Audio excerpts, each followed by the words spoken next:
Good evening, ladies. This was a good week hearing over and over again Jesus' call upon Levi and just kind of settling in with what it means to be a disciple of Jesus. Now, because of the thematic way that Dr. Miller is taking us through the Gospel of Luke, as I said last week, there are some passages that he won't be dealing with in this journey through Luke's Gospel. And so again, tonight, I want to take us back to one of the portions that we have not seen in our daily readings, and that's the very end of Luke chapter 5, between the call of Levi and the party at Levi's house, and the lead in to the Sermon on the Plain, which we saw last week. There's this little paragraph where the Pharisees, the religious leaders, come and they criticize Jesus for eating and drinking rather than fasting. Jesus' main criticism in Luke's gospel is all about his table practices, who he eats with, when he eats, and how he eats. That's the big factor that gets Jesus in trouble with the good religious folks in Luke's gospel.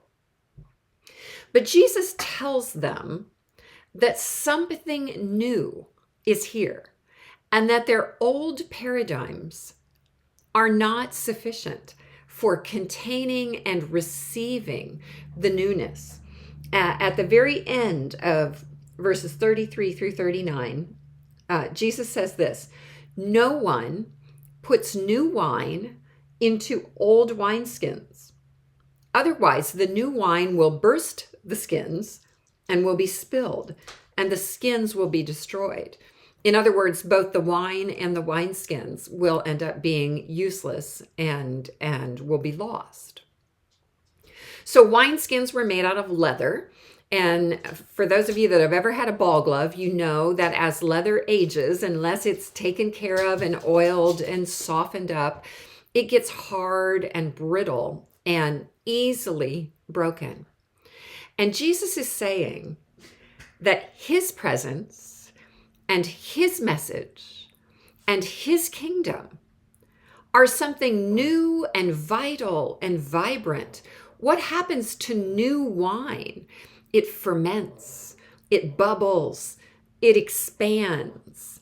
And Jesus says you can't put that kind of thing into an old, crusty, brittle leather wineskin, because when that fermentation starts, when that expansion starts, that old crusty thing will burst. And so Jesus says you need supple, flexible wineskins, new, soft leather, into which the new wine of the kingdom can be poured. And so I just want us to think about one single question as we reflect on Luke chapter 5, where we've been parked this week. What's the condition of your wineskin? Where is your wineskin rigid and stiff and maybe even cracked?